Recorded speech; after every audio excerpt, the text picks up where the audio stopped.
Salam, hər vaxtınız xeyirli olsun dostlar. Fikirləşirəm müxtəlif radio elementlər barəsində maarifləndirici video hazırlayım, sizinlə paylaşım. Düşünürəm ki, həvəskar elektronika sevərlər üçün bu faydalı olar. Elementlər nədir, neçə halda, neçə növdə olur, necə işləyir, sxemdə necə əks olunur və sonda müəyyən bir baza əmələ gəldikdən sonra, yığıldıqdan sonra sxemlərin oxunuşu barəsində də video hazırlayıb paylaşmaq istəyirəm. İlk növbədə rezistorlar barəsində danışmaq istəyirəm. Çünki rezistorlar elektron cihazlarda ən çox istifadə olunan elementlərdən biridir. Rezistorlar müxtəlif xarici görünüşdə ola bilər, amma növ olaraq bir neçə növdür. Bir növün də bir neçə xarici görünüşü olur. O da istifadə olunduğu yer və gücündən asılı olaraq xarici görünüşləri fərqlənir. İlk növbədə sabit rezistorlar barəsində danışmaq istəyirəm. Sabit rezistorlar, sabit müqavimətli rezistorlar gördüyünüz kimi bir neçə xarici görünüşdə olanları var. Bunların hamısı devrədə eyni rolda olur, eyni işi icra eləyir. Amma xarici görünüşləri gördüyünüz kimi fərqlidir. Bu da misal üçün 5 vattlıq 0,1 ohmluq, yəni 100 milli ohmluq rezistordur. Bu 5 vatt olduğuna görə bir balaca, bir qədər o birislərdən böyükdür və forması da fərqlənir. Bu rezistorda eyni rolu icra edir, eyni işi görür, amma gördüyünüz kimi fərqli görünüşdədir. Bunlar DIP detallar hesab olunur. Bunların SMD versiyası da var. Bunlar son zamanlar gələn yeni növ platalarda quraşdırılır. Birbaşa platanın üzərinə lehimlənir, yapışdırılır. Və bu sadəcə naqil kimi görünən belə bir rezistorlar da var. Bunlar hamısı sabit müqavimətli rezistorlardır. Rezistorlar özlüklərində passiv elementlərdir. Yəni radio elementlər aktiv və passiv qruplara bölünür.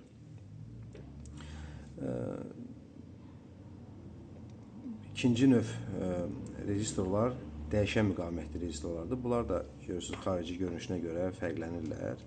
Belə bir formada olanları var.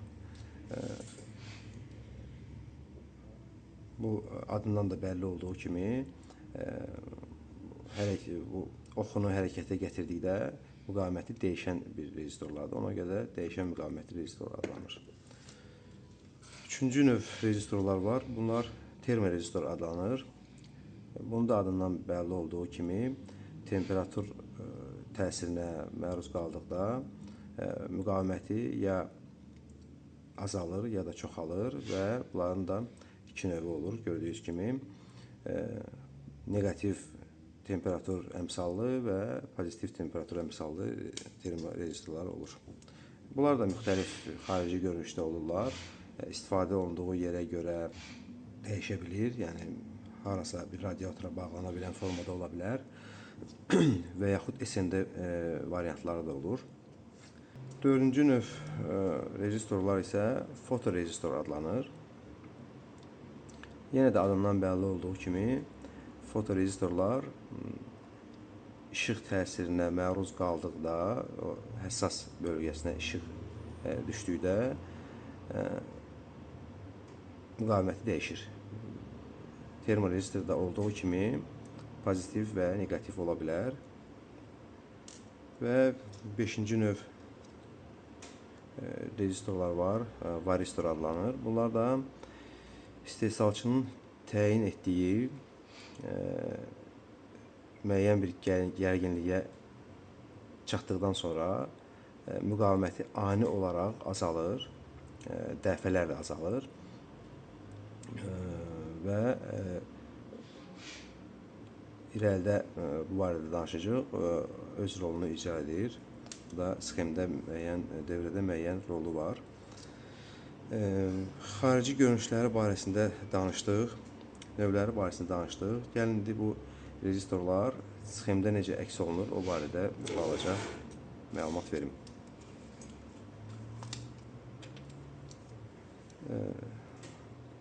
Birinci ilk növbədə sabit müqavimətli rezistorlar barəsində danışaq. Onlar sxemdə xarici görünüşləri fərqli olmasına baxmayaraq, sxemdə bir cür əks olunur, yəni çəkilir. Biz sxemdə rezistorun üzərində belə bir xətlər də görə bilərik. Bu xətlərə görə cədvəli var, o cədvəli sizinlə paylaşacağım. Bu xətlər rezistorun müqaviməti barəsində yox, rezistorun gücü barəsində, yəni özündən nə qədər cərəyan ötürə bilər və o cərəyan ötürmə nəticəsində bir güc yaranır. Həmən o gücü əks etdirir. Yəni bu iki belə əyri xətlər 125 millivatı bildirir. Bir düz xət varsa ortada 500 millivatdır. Bir belə xət varsa o da 1 watt olduğunu bildirir. Yəni bunlar müxtəlif olur. Mən burada bir neçəsini əks etmişəm. Bir də sxemdə rezistorlar hamısı eyni göründüyü üçün sıra nömrələri olur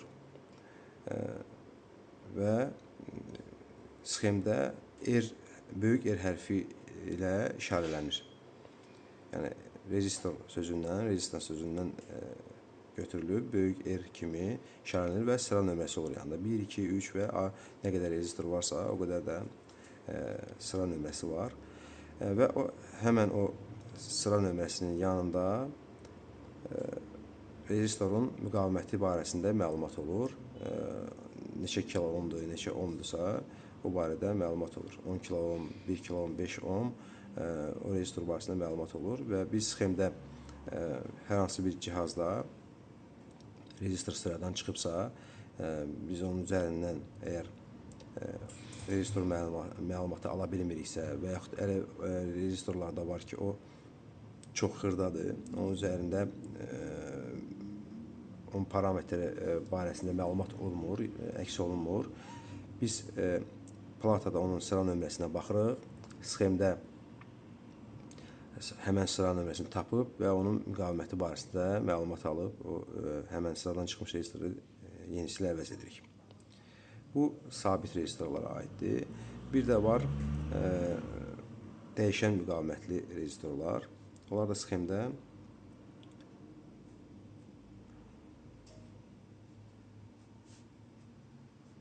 bu kimi əks oluna bilər.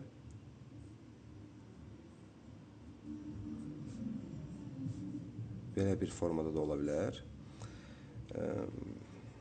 Bunlar da yenə ikisi də dəyişən müqavimətli rezistorlardır. Sadəcə olaraq harada istifadə olunması barəsində məlumatdır. Bu cür belə ox işarəsi ilə olan bir rezistordursa, bu adətən cihazın ön panelində xaricdən idarə olunmaq üçün nəzərdə tutulan dəyişən müqavimətli rezistordur. Yəni biz istifadəçi onu xaricdən idarə edə bilər, hansı cihazın səsini azaldıb çoxalda bilər və yaxud hansısa bir işığın yorluğunu azaldıb çoxalda bilər. Bu rezistorlar bu cür əks olunur. Bir də var dəyişən müqavimətli rezistorlar bu cür əks olunubsa, bunlar cihazın daxilində quraşdırılır platanın üzərində. İstehsal zamanı müəyyən işlər tənzimlədikdən sonra daha bu rezistorlara toxunmurlar. Bir də ola bilər ki, təmir zamanı ehtiyac olar burada nəsə dəyişikliklər etməyə. Üçüncü növdə rezistor dediyimiz kimi termorezistorlardır. Bunlar da belə bir işarə ilə əks olunur sxemdə. Bəzən bu rezistorun yanında belə bir ox işarəsi də ola bilər, ya yuxarı, ya da aşağı. Bu da rezistorun pozitiv və negativ temperatur əmsalını bildirir. Yəni temperatur təsirinə məruz qaldıqda müqaviməti aşağı düşürsə, aşağı ox işarəsi ilə, yuxarı qalxırsa, yuxarı ox işarəsi ilə əks oluna bilər. Bəzən də ola bilər sxemdə termorezistor belə də əks oluna bilər. Müsbət və mənfi işarələri ilə. Eynən əgər müqavimət aşağı düşürsə mənfi, yuxarı qalxırsa müsbət işarəsi olur. Dördüncü növ rezistorlarımız sxemdə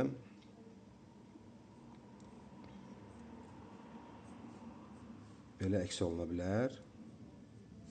İki belə yanaşı ox işarələridir.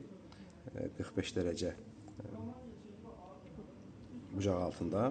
Bu da fotorezistorları belə əks edirlər. Yəni bu işarəni gördükdə sxemdə biz bilirik ki, bu artıq fotorezistordur. Yəni işıq şüaları düşməsi nəticəsində müqavimətini dəyişir. Bunlar da eləcə də negativ, pozitiv ola bilir.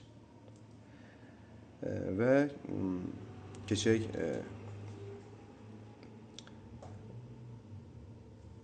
beşinci növ olan varistorlarımıza. Varistorlarda sxemdə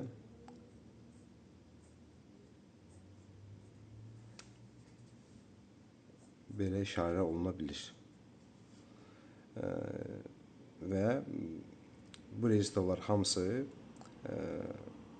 yanında sabit müqavimətli rezistorlar kimi parametrləri əks olmalıdır ki, biz oradan baxaq, sxemdə nə qeyd olunubsa, onun kimisini də yerinə, xarab olmuş rezistorun yerinə quraşdıraq. Bu rezistorların sxemdə olan məlumatları idi. İstəyirəm sizə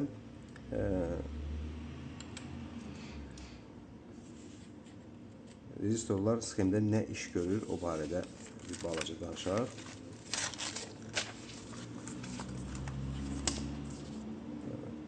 Sabit rezistorlar sabit müqavimətli rezistorlar bir neçə rejimdə istifadə oluna bilər.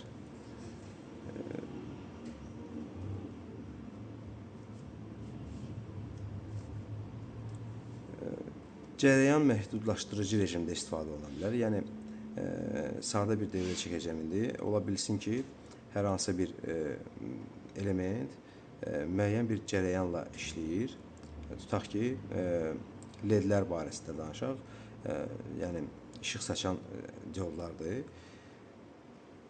İşıq saçan diodlar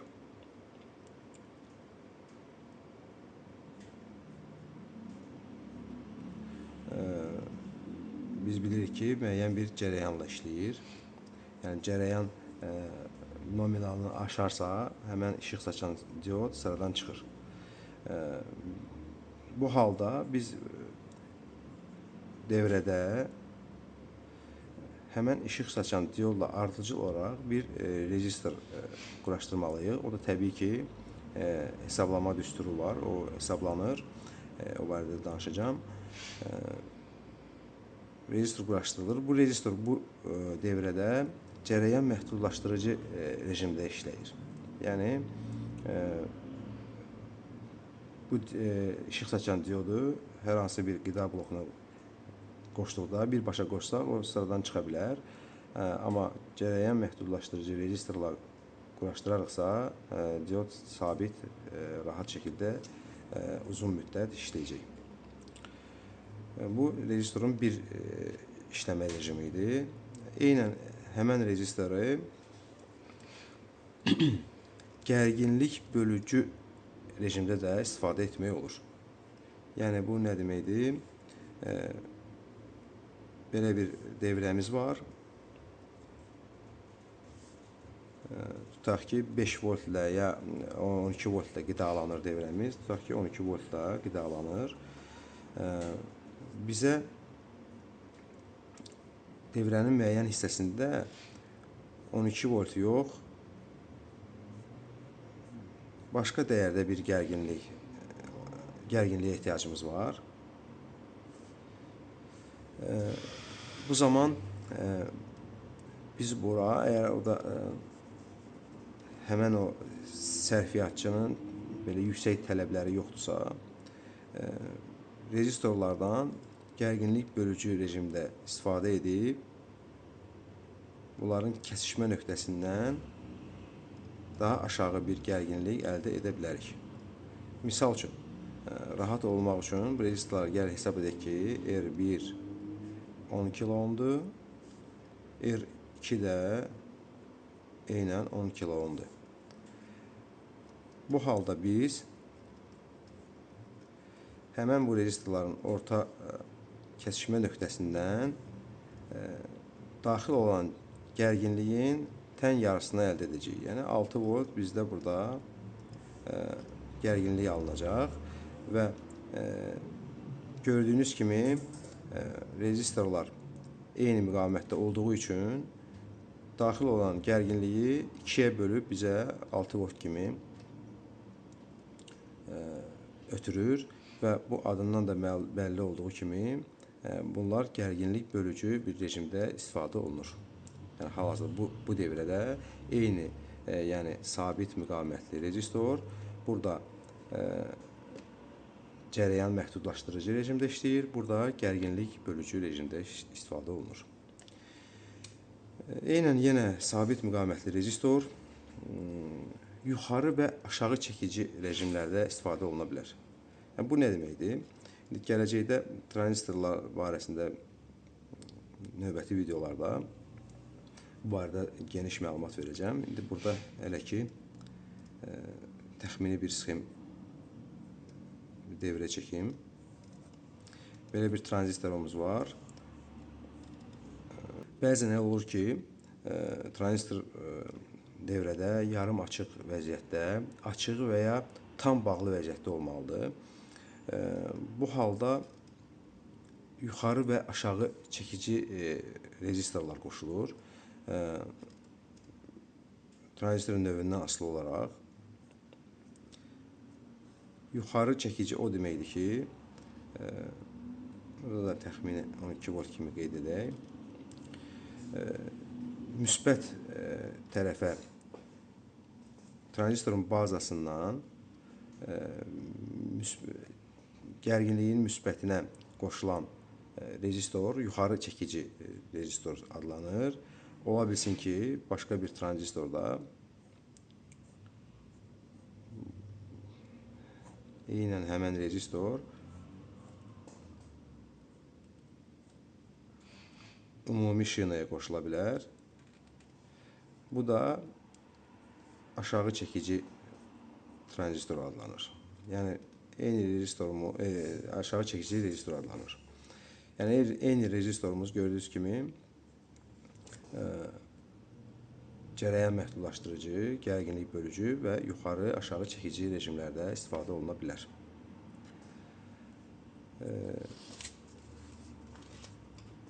Gəlin indi bir balaca dəyişən müqavimətli rezistorlar barəsində danışaq. Dəyişən müqavimətli rezistor nədir, nə üçündür, necə işləyir, o barədə məlumat verim. Bayaq da dediyim kimi, dəyişən müqavimətli rezistorlarımız belə bir işarə ilə əks olunur. Həmən bu dəyişən müqavimətli rezistorumuz, yəni dəyişən rezistorumuz belə qısa desək,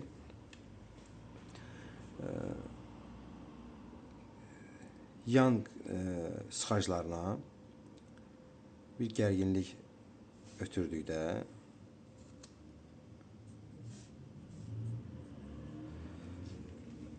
ortadakı sıxacı hərəkətə gətirdikdə bu rezistorun bu pini ya müsbətə ya da mənfiyə doğru hərəkət edir. Yəni yan sıxacların hansısa birinə tərəf hərəkət edir. Biz də birinə mənfi, birinə müsbət parçalamışıq deyə bu sıxacı ya müsbətə, ya mənfiyə doğru hərəkət edir. Bu hərəkət zamanı təbii ki, bizdə burada eynən gərginlik bölücü rezistorlarda olduğu kimi bir devrə yaranır.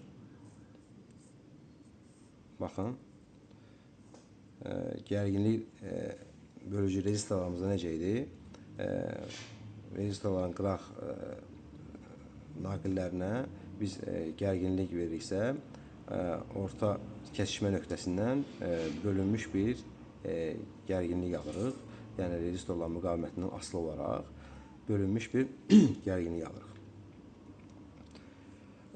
Dəyişən müqavimətli rezistorlar bu devrənin bir balaca modifikasiya olunmuş növüdür. Yəni, biz burada müxtəlif gərginlik almaq üçün burada rezistorların nominallarını dəyişməli idiksə, bu da bir çox hallarda narahatçılıq yaradır. Müəyyən sxemlərdə tutaq ki,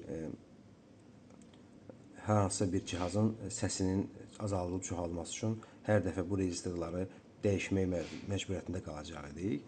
Amma bizə belə bir dəyişən müqavimətli rezistor hazırlayıblar, icad ediblər və burada həmən bu gərginlik bölücünün dəyişən bir formasıdır. Yəni, bu sıxacı hərəkət etdikcə, bu kontakt hərəkət etdikcə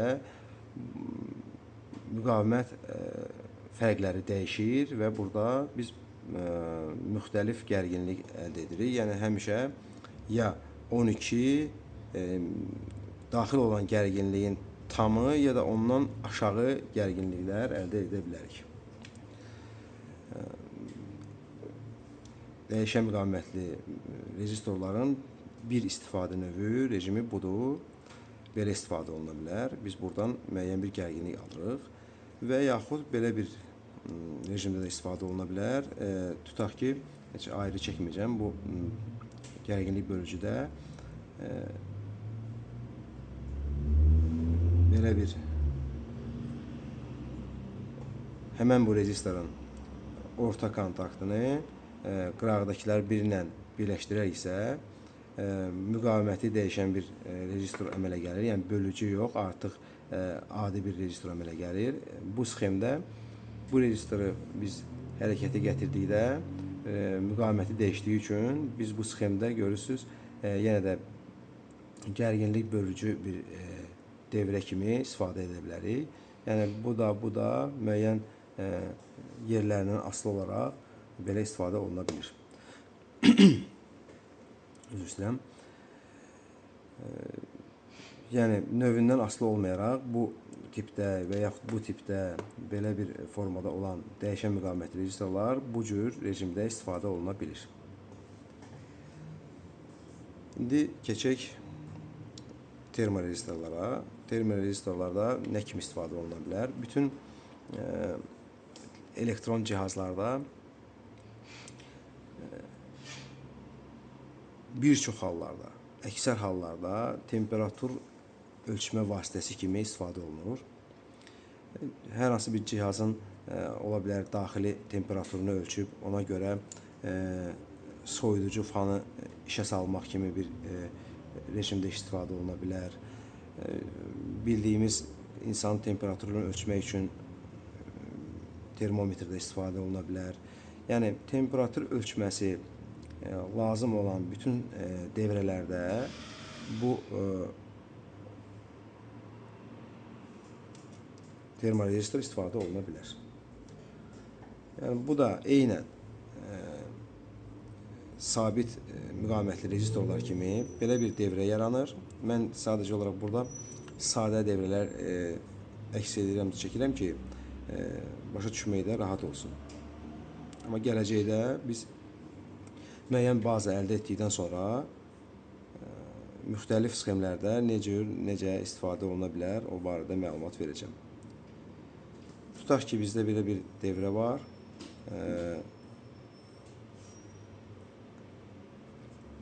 Burada bir termorezistorumuz var. Burada da sadə sabit müqavimətli bir rezistor əlavə edirik. Yenə gördüyünüz kimi gərginlik bölücü rejimdə istifadə olunur. Fərqi nədir?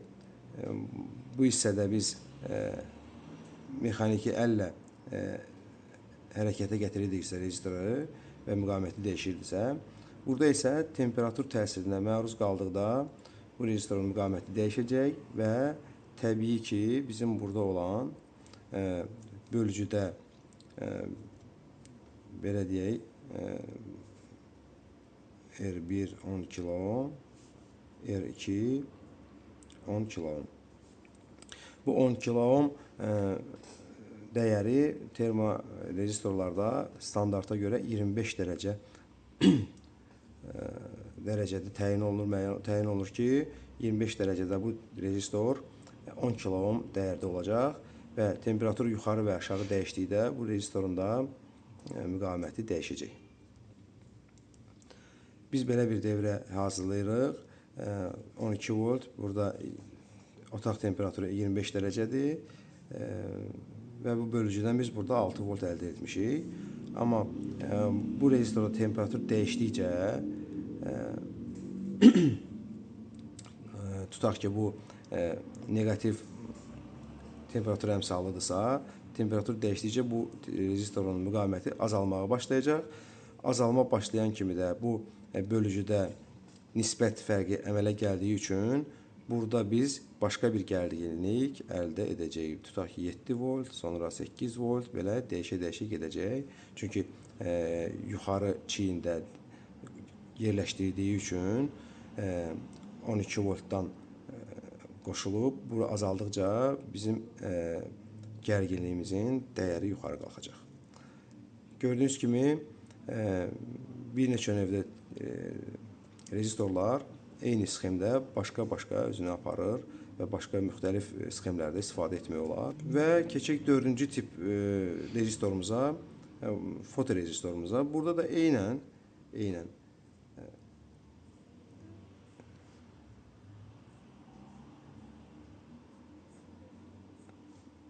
belə bir devrəmiz var. Sadəcə olaraq burada üst çiyində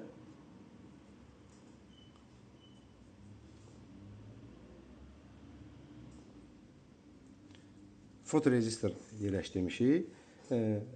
Bu fotorezistorun aktiv həssas bölgəsinə işıq şüaları düşdüyü zaman müqaviməti ya azalıb ya artacaq növündən asılı olaraq və eynən burada olduğu kimi bizim bu orta kesişmə nöqtəsində gərginliyimiz dəyişəcək. Fikir verirsiniz, növündən asılı olmayaraq rezistorlar eyni sxemdə qoşulur, amma müxtəlif şərtlərə və şəraitlərə həssaslıq göstərir və bizim sxemdə bunları faydalı iş kimi istifadə edə bilərik. Bir halda temperatur dəyişməsinə görə hər hansı bir qurğunu işə sala bilərik. Bir halda işığın şüalarının dəyişməsinə əsaslanıb müxtəlif faydalı iş qurğuları işlədə bilərik, faydalı iş əldə edə bilərik. Gələcəkdə indi biz bir neçə elementləri, iş rejimini, işləmə qaydasını öyrəndikdən sonra müəyyən bir sxemləri yığıb reallıqda görə biləcəyik ki, bu detallar, bu elementlər sxemdə necə işləyir. Və gəldik 5-ci növə varistorlara. Bu da bir rezistordur. Bu da sxemdə balaca başqa cür istifadə olunur. Bütün demək olar ki, müasir elektrik avadanlıqlarının giriş hissəsində bir qoruyucu bir sxem devrə yığılır və o həmən o devrədən içəri tərəfə olan bütün elektrik avadanlıqlarını müdafiə etməsi üçün qulluq edir və bir çox halda da müdafiə edə bilir, qoruya bilir. Yəni belə bir devrə əks etdirək burada. Belə bir qoruyucu bildiyimiz kimi predexranitel adlandırılan belə bir qoruyucu bütün elektrik cihazlarımızda var. Amma bu qoruyucu özü-özlüyündə adi bir məftildir də. Çox hallarda nazik bir məftildir. Müəyyən bir cərəyan şiddəti üzərindən keçərkən maksimal həddə çatdıqda məftil qırılır, devrəni kəsir və yanğın baş verməsinə və yaxud başqa bir elementlərin daha çox sıradan çıxmasına qabağını alır. Bu belə pasiv bir müdafiə metodudur. Çox hallarda kifayətləmir. Hansısa detal sıradan çıxdıqdan sonra cərəyan şiddəti qalxır devrədə, qısa qapanma nəticəsində və bu qoruyucu qırılır. Amma bizim varistorumuz çox gözəl bir iş görür. Devrəyə paralel olaraq quraşdırılır. Amma qoruyucudan sonra bütün qalan cihazlardan öncə, qoruyucudan sonra. Yəni buradan artıq bu devrə davam eləyir. Ola bilər ki, orada diod körpüsünə gedir ya hər hansı bir cihaza gedir. O bizim maraqlı deyil. Həmən bu varistorlar şəbəkədən tutaq ki, ən əsas da şəbəkə 220 volt qoşulan yerlərdə çox istifadə olunur. Birinci növbədə gəlir bizim qoruyucumuz, ondan sonra gəlir varistorumuz. Varistorda necə işləyir? Demək ki, istehsalçının təyinlədiyi bir parametrlər olur. Hal-hazırda tutaq ki, 275 voltluq bir varistorumuz var. Şəbəkədə gərginlik qalxarsa, bu varistorun işə düşmə həddinə çatdıqda varistorun daxilində müqavimət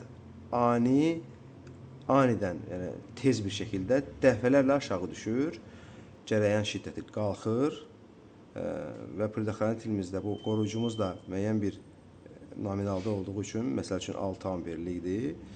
6 amper həddinə çatdıqda bu proses hamısı bir anda baş verir də. Yəni bu danışanda uzun çıxır, amma bu bir anda baş verir və qoruyucumuz qırılır və devrəni şəbəkədən kəsir, ayırır. Bir növ qoruma metodudur. Çox gözəl də işləyir. Bir çox avadanlıqda, çox hallarda hələ bu iki elementin sıradan çıxması ilə nəticələnir. Daha qalan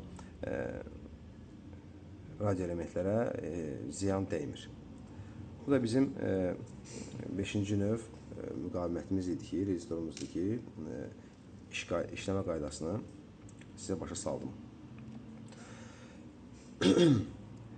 İndi keçək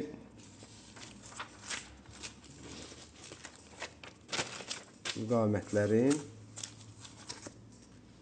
necə hesablamaq olar, hansı düsturlarla paralel və ardıcıl qoşulmada necə hesablamaq olar, hansı düsturlarla hesablamaq olar, bu barədə danışım. Rezistorlar devrədə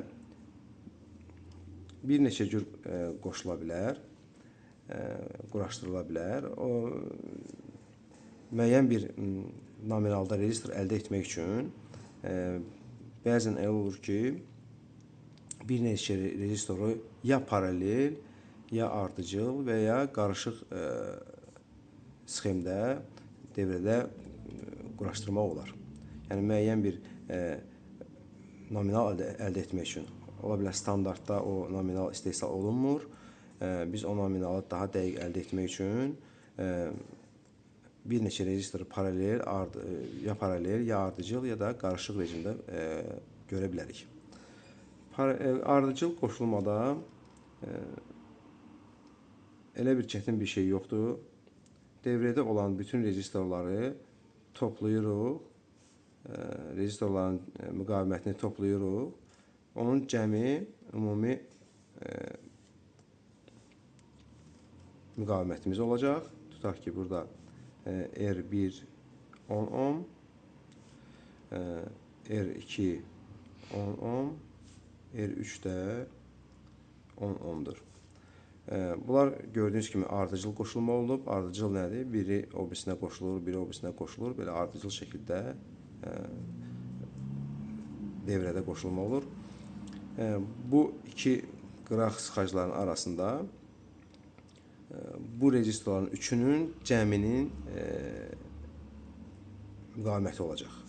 10 ohm, 10 ohm, 10 ohm, yəni ümumi bizim 30 ohm müqavimətimiz olacaq. Paralel qoşulmada bir balaca başqa cürdür. Burada artıq bir düstur istifadə etməliyik ki, bu rezistorların müqavimətini öyrənə bilək. Bunların üçün tutaq ki, burada da eynən R1, R2, R3'dür. Hamısı 10 ohmdur. Mən burada müqavimətləri tam bir dəyərdə niyə yazıram? Hesablamaq asan olsun deyə. Burada təbii ki, müxtəlif nominallı rezistorlar ola bilər. Burada o yenə də asandır. O biri 10 olsun, biri 20, biri 30. Yenə cəmləyirik, toplayırıq. Ümumi cəmi bizim müqavimətimiz olur. Amma paralel qoşulmada 2 dənə eyni nominallı rezistor olarsa rahatdır, hesablamaya ehtiyac yoxdur. 2 dənə 10 ohm bölürük 5 ohm olur. Amma burada müxtəlif nominallı rezistorlar olarsa və yaxud bu rezistorların sayı çox olarsa, 3, 4, 5, 10 və ya daha çox sayda olarsa, burada artıq biz bunu məcburuq ki, belə bir düsturla müəyyən edək. R1 üstə gəl, R2 üstə gəl, R3 və ardı gedə bilər. Yəni bu düsturdan istifadə etməklə 3 və daha çox müqavimətlərin paralel qoşulmasının ümumi müqavimətini əldə etmək olar, tapmaq olar. 2 müqavimətin qoşulduqda isə paralel burada bir daha başqa bir düsturdan da istifadə eləmək olar. Ancaq bu yalnız və yalnız 2 paralel qoşulan müqavimətlərə aiddir. Yəni burada R1, burada R2. R ümumi bərabərdir R1 vurulsun R2. Bu da bölünür R1 üstə gəl R2. İki rezistorun paralel qoşulmasının fərqi yoxdur. Müxtəlif müqavimətlərdə ola bilər. Bu düsturla da əldə edə bilərik ümumi müqavimətini. Bu müqavimətlərin paralel və ardıcıl qoşulmasının hesablama düsturu idi. Bu barədə məlumat verdim. Bəzən sual yaranır ki, bəs tutaq ki, biz necə bilək, hansı bir sxem özümüzdən yığırıq, sıfırdan özümüz istəyirik ki, sxem hansı bir qurğunu yığaq. İlk öncə təbii ki, onun sxemini çəkməliyik. O sxemdə necə bilək ki, bu hər hansı bir nöqtədə neçə vattlıq rezistor quraşdırmaq lazımdır. Yəni bunu qeyd etməliyik axı. Bu halda da yenə Ohmun qanunu ilə, Ohm qanunu barəsində bir videomuz var idi, orada baxa bilərsiniz. Ohm qanunu ilə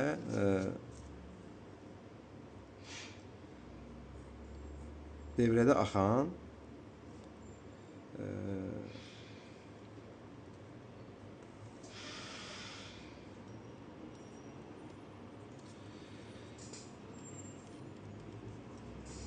Devrədə axan cərəyanı tapmalıyıq, cərəyan şiddətini tapmalıyıq. Çünki watt biz bildiyimiz kimi bilir ki, watt cərəyanla gərginliyin hasilidir.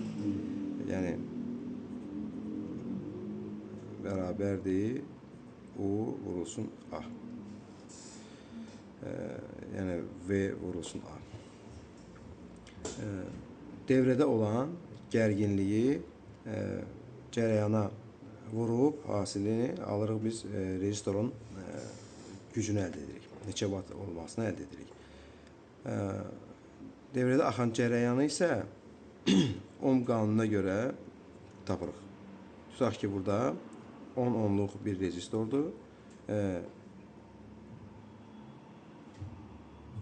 Devrəmizdən də 10 volt gərginliyi var. Biz ilk növbədə nə etməliyik? Bu rezistorda neçə amper cərəyan axdığını təyin etməliyik. Bu da ohm qanununa görə belə bir düsturu var.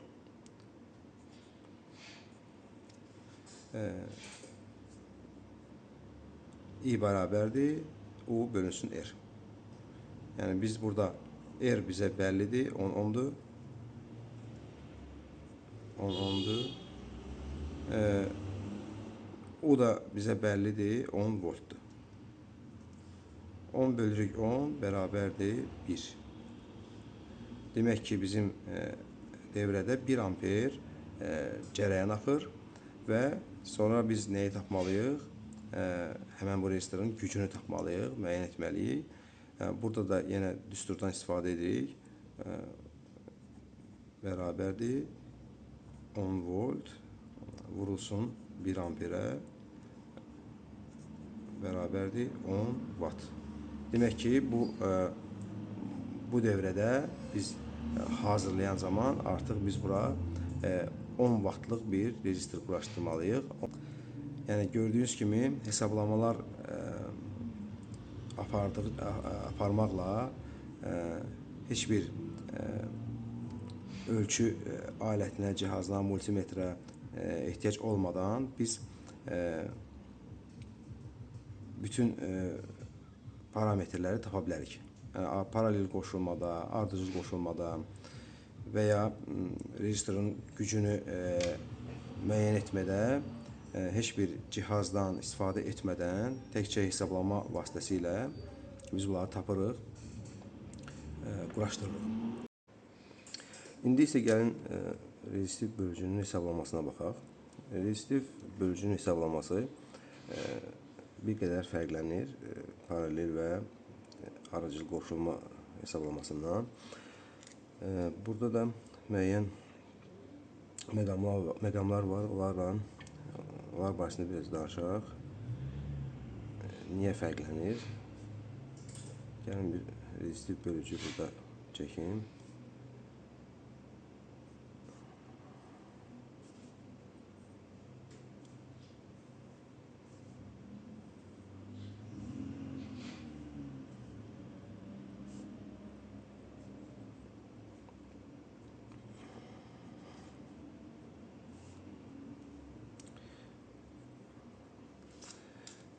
Rəqəmləri burada sadələşdirmək üçün standart rəqəmlər yazıram. R1, R2. Rezistiv bölücülərin də rezistorlar, aşağı və yuxarı rezistorları 10 kilo ohm kimi qeydləyəcəm. Çünki həm hesablama rahat olsun, həm də bir qədər öncə dediyim kimi əgər rezistiv bölücüdə müqavimətlər eyni olarsa, giriş gərginliyimiz 2-yə bölünəcək. Üzr istəyirəm. 2-yə bölünəcək. Demək, rezistiv bölücüdə müəyyən məqamlar var dediyim kimi. Burada biz nəyi tapmalıyıq? O fərqlənir birinci növbədə. Ola bilər ki, biz rezistorlarımız var, hazır qoşulub. Biz öyrənmək istəyirik ki, bunların çıxışında neçə volt gərginlik alınacaq. Demək, birincidə biz gərginliyi tapmalıyıq. Bu çıxış. Və ikinci halda, əsasən də ikinci hal daha çox istifadə olunur. Çünki bu nəzəriyyədə lazım olur. Praktikada ikinci düstura üstünlük verilir. Niyə görə? Çünki bir balaca bu barədə danışım. Biz ilk öncə cərəyanın axma istiqamətini tapmalıyıq. Birinci istiqamət budur. Yəni, gördüyünüz kimi bu devrələr yoxdursa, cərəyanımız bu iki rezistordan axıb mənfiyə doğru gedəcək. İkinci istiqaməti isə biz bilirik ki,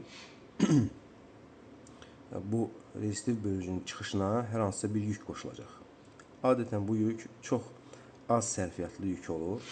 Yəni, bu rezistiv bölücüdən qida bloku kimi istifadə eləmək olmur. Çünki burada artıq rezistorlar həddindən çox böyüyür və faydalı iş əmsalı çox aşağıdır. Yəni, bizim enerjinin çoxsu istiliyə çevriləcək rezistorlarda. İkinci yolu isə, gəlin bura bir yük daha çəkim. Yəni, bu yük mikrokontroller ola bilər, əməliyyat gücləndiricisi ola bilər. Əsasən bunlarda çox istifadə olunur.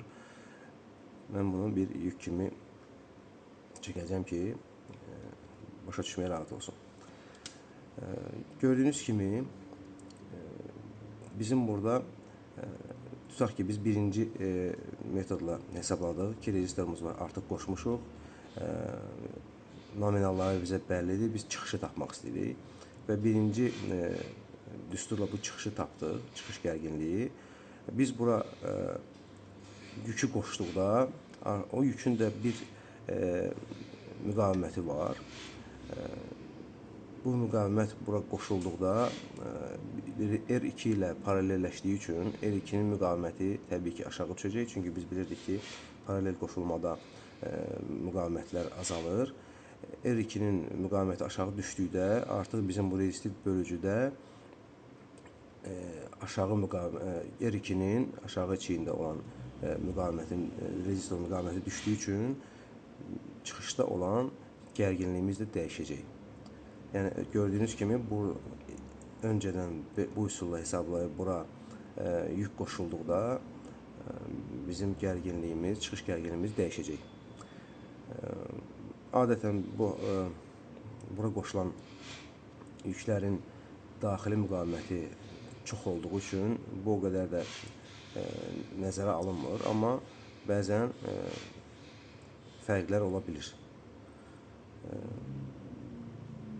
Buna görə də biz ikinci metoddan istifadə edəcəyik. Biz R2-ni tapmalıyıq. Çünki sxemdə bizə çox vaxt giriş gərginliyimiz bəllidir və çıxışda hansı gərginliyi istəyiriksə o da bəllidir. Çünki artıq biz sxem fikirləşmişiksə beynimizdə, orada bizə hansı gərginlik lazımdırsa o da bəllidir. Biz R2-ni tapacağıq. Təbii ki, R2-də də yükün müqaviməti də nəzərə alınacaq. Bu səbəbdən tövsiyə olunur ki, rezistiv bölücülər istifadə olunan yerlərdə qidalandıracağımız yükün daxili müqaviməti R2-dən dəfələrlə çox olmalıdır. Gəlin birinci metodla hesablamanı yazım, sonra ikincini. Və burada unutdum, burada cərəyanın ikinci yolu da bizim bu yükdən dolanıb gələcək. Ona görə də belə bir bunları nəzərə almaq lazımdır. Bu barədə sizə danışıram. Birinci düstur belədir. Biz tapmaq istədiyimiz bilinməyən çıxış gərginliyidir. Çünki rezistorlarımız və giriş gərginliyimiz bizə bəllidir. O giriş R2, R1 üstə gəl R2. Düstur budur. O giriş bizə bəllidir. 12 voltdur. R1 təbii ki bilirik. 10 kilo ohmdur. Və R1 üstə gəl R2. Onlar ikisi də eynidir. Mən səhvləyirəm müəllifə. Üstə gəl 10 kilo ohm. Demək burada 10 üstə gəl 20, 10 bölü 20, 0 onda 5. 12 olsun 0 onda 5 bərabərdir 6. Və mən biraz önce dediyim kimi gördünüz ki, əgər rezistiv bölücüdə müqavimətlər ikisi də eynidirsə, giriş gərginliyi 2-yə bölünəcək və bizdə 6 volt, əgər 12 volt ise 6 volt, 100 volt ise 50 volt təbii ki gərginliyimiz olacaq. Hesablama nəticəsində gördük ki 6 volt bizdə burada gərginlik olacaq. Amma dediyim kimi bu metod biz bunu hesablayıb yüke qoşduqda ikinci müqavimətimizlə paralelləşəcək deyə yük, bu gərginlik bir qədər də az olacaq. Yəni bu yükün daxili müqavimətindən asılı olacaq. Əsasən istifadə olunur praktikada R2'ni tapmaq. R2'ni tapmaq daha üstün sayılır. Burada da yazım R2 bərabərdir. Və bunu da başa saldım ki, niyə? Çünki hər hansı bir sxemi biz hazırladıqda biz artıq bilirik ki, bizim girişdə hansı gərginlik olacaq və biz bu gərginliyi mikrokontrollerə ötürəcəksə, orada 5 volt daha aşağı volt olmalıdır. Yəni tutaq ki, dəqiq bilirik ki, bizə ora 3 volt lazımdır. O zaman biz R2'ni tapmalıyıq. Sual yaranır ki, R1 bəs hardan çıxdı? R1'i də bu belə bir qayda ilə götürürlər. Görürsünüz ki, burada hələ yük olmasa belə, burada bizdə bir devrə yaranır. Bu devrənin də özünün bir müqaviməti var. Bu R1 nə qədər aşağı olarsa, bu devrədə daha çox cərəyan şiddəti axacaq. Bu sxemdən də, bu devrədən də bizim bu haftada çox olduğu üçün bunlar üst-üstə gəldikcə əsas qida blokuna artıq yük olacaq. Və burada artıq istilik enerjimiz istiliyə çevriləcək. Bu belə olmasın deyə R1'i yüksək nominalda götürürlər. Çünki bizdə adətən bu rezistiv bölücüdən böyük cərəyan istifadə olunmur. Yəni xırda milliamperlər, hətta mikroamperlər axır. Burada təxminən bir giriş gərginlikdən asılı olaraq bir müqavimət seçilir. 100 volt olsa burada tutaq ki, bu 10 kilo ohm yox, 100 kilo ohm olacaq, belə bir nominal. Yəni bu R1'i biz girişdə axan, birinci yolla axan cərəyanı azaltmaq üçün bir nominal seçirik. Bu da ohmun qanununa görə seçildi, elə belə ki, havadan götürülmüş. Mən burada indi bunu özümdən yazmışam, hesablama asan olsun deyə. Tutaq ki, bizə R2 bəlli deyil, biz 10 kilo ohm R1 seçmişik. Çıxışda almaq istədiyimiz də gərginlik də 6 voltdur. Bu zaman biz bu düsturdan istifadə edirik. Bu çıxış vurulsun R1'ə və bu çıxış çıxılsın o giriş. Bunlar hamısı bizə bəlli olan parametrlərdir. Bu çıxış biz 6 volt istəyirdik, tutaq ki, vurulsun R1'ə 10 kilo ohm. O giriş bizdə 12 voltdur. Çıxılsın 6 volt, yəni o çıxış. 6 vur 10 60 12 çıx 6 6 və 60-ı bölürük 6-ya alınır 10 kilo. Gördüğünüz kimi ikinci düsturla biz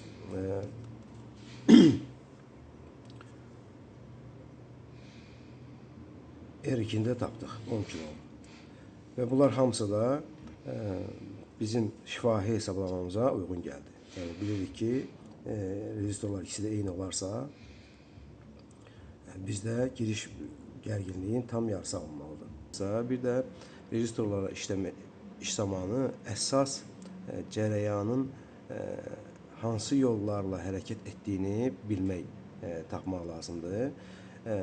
Bu barədə video olacaq.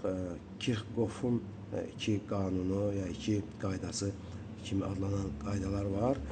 Orada da müxtəlif qəliz sxemlərdə cərəyanın şiddətini və cərəyan axımını tapmaq mümkün olur. O barədə videolarımız olacaq. İndi isə keçək praktikaya. Burada çəkib yazıb göstərdiklərimizi bir balaca da praktikada yoxlayaq. İlk öncə paralel qoşulmadan başlayaq.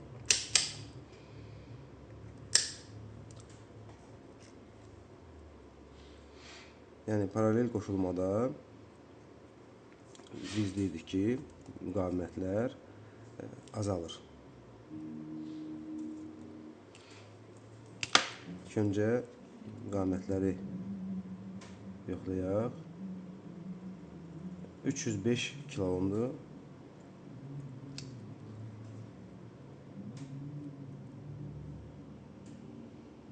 Və 303 kilo ohmdur. Yəni biz bunları paralel qoşsaq, müqavimət 2 dəfə azalacaqdır.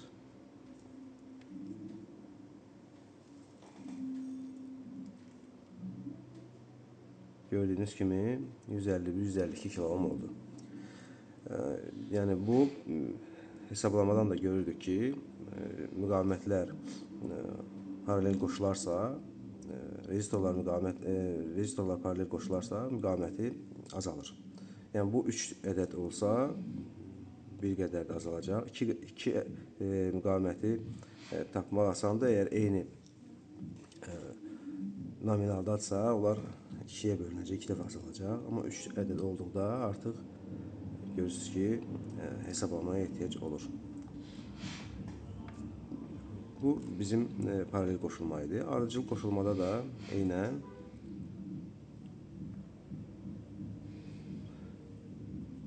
dediyimiz kimi bu zaman müqavimətlər artır. Ardıcıl qoşulmada gördünüz ki 600 kilo ohma qədər artdı. Yəni burada nə qədər ardıcıl müqavimət olarsa o qədər də artacaq. Gələk rezistiv bölücüyə. Mən bayaq qeyd etdiyim kimi burada R1'i niyə biz çox seçirdik? Onu nümayiş etdirdim sizə. Baxın burada məndə aşağı müqavimətli rezistorlar var. 22 ohm. Gəlin belə bir hesablama aparaq. Baxaq görək ki, 22 ohmluq biz müqavimət götürsək və bizdə burada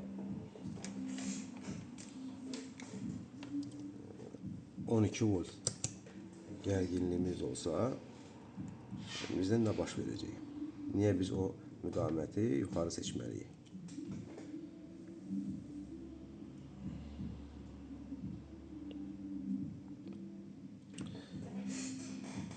12 volt gərginliyimiz var.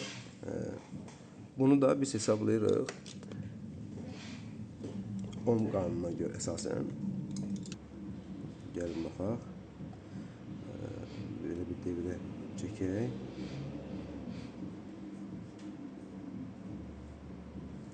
Və girişdə 12 volt gərginliyimiz var. 22 ohm. Biz bu rezistorları devrəyə çalmadan əvvəl hesablaya bilərik ki, bu devrə işləyəcək yoxsa yox. Bizə bunun üçün sadəcə ohmun qanunu lazımdır. I bərabərdir U bölünsün R. Biz təbii ki, burada devrədə axan cərəyanı tapmalıyıq. Bizə bu cərəyanın şiddəti lazımdır ki, burada 22 ohmluq müqavimət olarsa,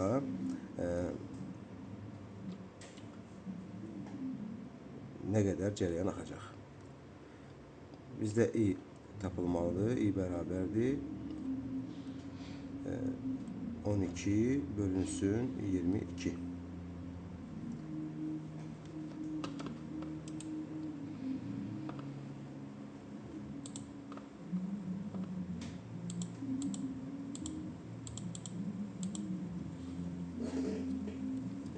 Bu da bərabərdir 545 milyon ya da 0,545 amper. Gördüğünüz kimi, eğer biz bu devrəmizə hal-hazırda 22 ohmluq müqavimət qoşarıqsa, bizim devrədə 545 miliamper ya da 0,545 amper cərəyan axımı olacaq. Bizdə belə bir rezistor var. Bu 125 milivattlıq 0,125 vattlıq rezistordur. Baxaq görək bu rezistor bu devrədə işləyə biləcəkmi? Və biz bu rezistorda yaranan gücü də hesablayaq. Gücü də tapmaq üçün bizə nə lazım idi? Bərabərdir I vurulsun U. Bizdə də I-də tapmışıq, yəni toku cərəyanı tapmışıq. 0,545 U da 12 voltdur. Gəlin bunları da bir-birinə vuraq. Baxaq görək.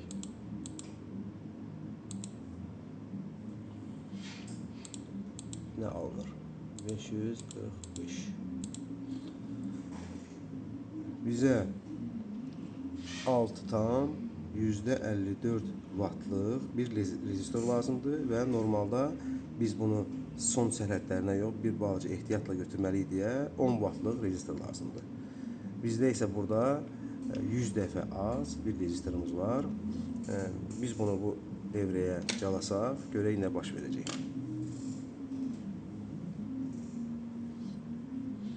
Şimdi burada bizdə yanğın çıxacaq.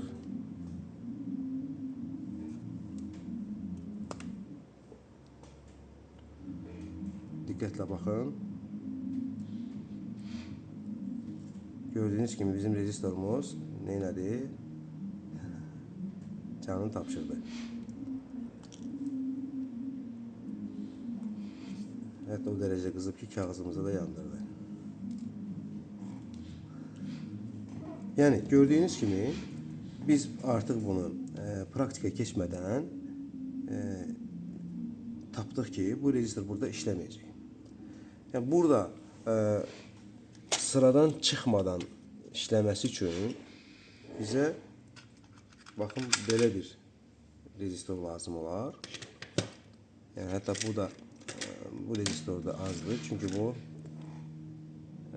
5 wattdır. Bizə belə bir ölçüdə rezistor lazım olacaq.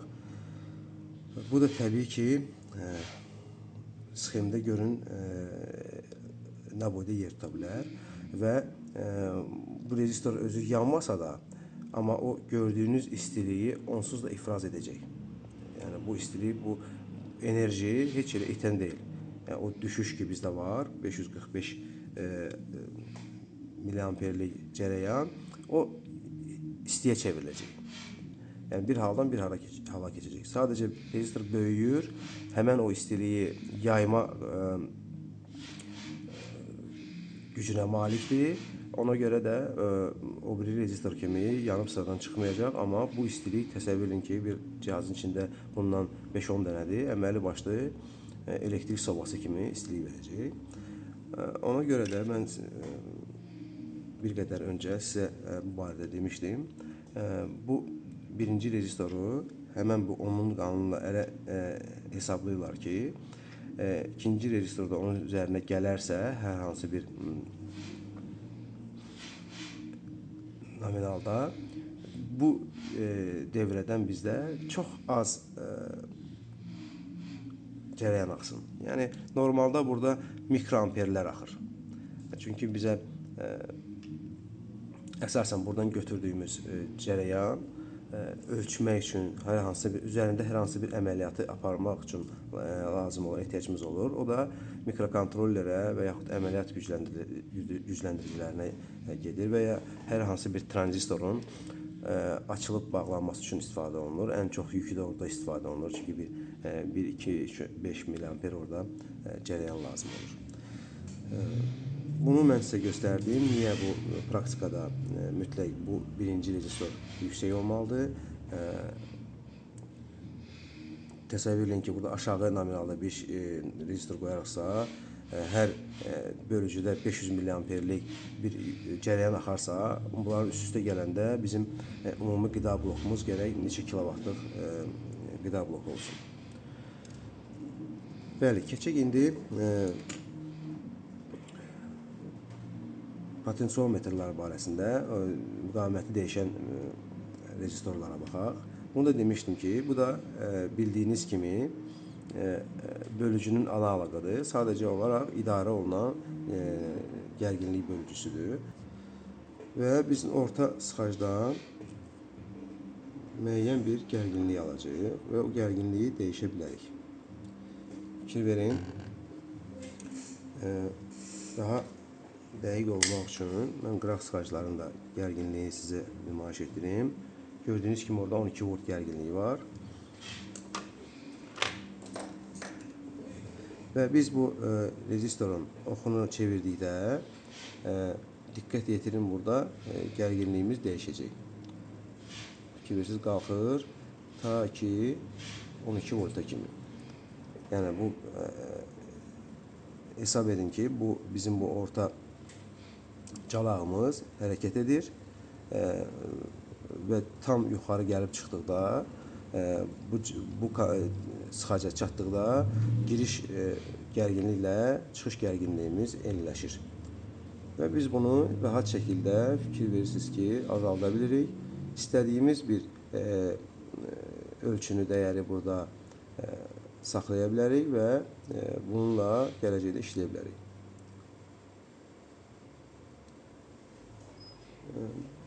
Potensiometrlər rezistiv bölücülərin universal bir versiyasıdır, növüdür. Sadəcə olaraq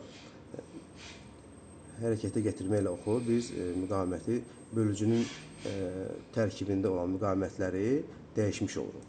Və bunun nəticəsində də bizdə bu orta sıxacda gərginlik dəyişir. Və sxemlərdə də bu belə istifadə olunur. Lazımı yerdə istədiyimiz bir ölçünü quraşdırıb onun üzərində işləyə bilirik. Bəli, bu barədə danışdıq. İndi keçək sabit rezistorlarla, sabit müqavimətli rezistorlarla gərginlik bölücüyə baxaq. Normalda bunlar da gələcəkdə belə istifadə olunur. Bunlar eyni ölçüdə müqavimətlərdir. Yəni mən bunu bayaq sizə izah edirdim. Buradakı müqavimətlərin, rezistorların müqavimətinin heç bir önəmi yoxdur. Hesablamada son nəticəni onların bir-birinə nisbəti bildirir. Bizdə burada gəlin ölçək 300 kilo ohmluq rezistorlardır. Gördüyünüz kimi 300 kilo ohm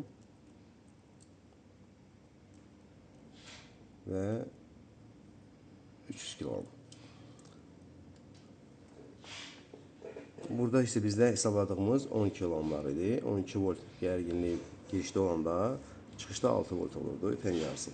Bizdə də 2 dənə 300 kilo ohmdur. İndi bizdə balaca fərqlənə bilər. Niyə?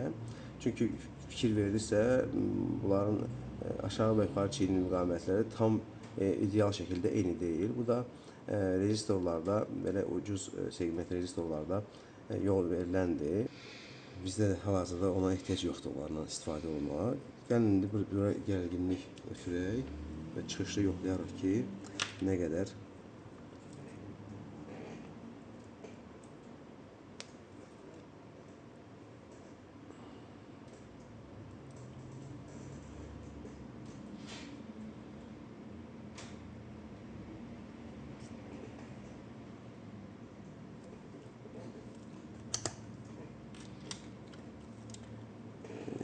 bu təcrübədə də onu göstərmək istəyirəm ki,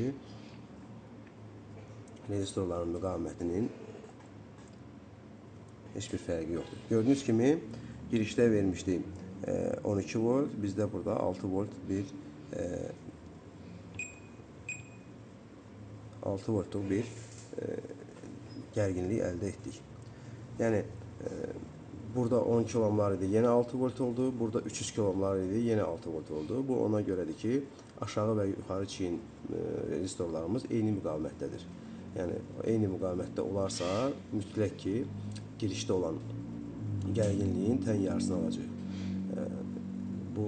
Bunu bilmək lazımdır, vacibdir. Çünki çox hallarda hesablamaya yox, rezistorların bir-birinə nisbəti ilə çıxış gərginliyi təxminən bilmək olur.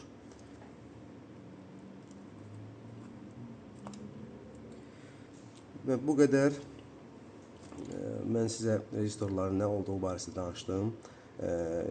Rezistorların bir-birinə nisbətdə necə hesablanır, paralel, ardıcıl və ya bölgüdə olarkən, bir də məhdudlaşdırıcı rejimdə necə hesablanır, bunları da nəzəriyyədə, praktikada göstərdim. Suallarınız yaranarsa, buyurub suallarınızı şərhdə yaza bilərsiniz. Əgər videonu faydalı sayırsınızsa, bəyənib, paylaşıb, abunə olmağı unutmayın. Mən də çalışacağım ki, ardıcıllıqla radio elementlər barəsində belə məlumatlar verim və əsas bir neçə bazı elementlər barəsində məlumat verdikdən sonra keçərik sxemləri necə oxumaq lazımdır, müəyyən sxemləri, müəyyən cihazları necə təmir etmək lazımdır, hardan başlayıb hardan bitirmək lazımdır. Çalışıram vaxtım olduqca bu barədə videolar çəkimi paylaşım. Təşəkkür edirəm, sağ olun.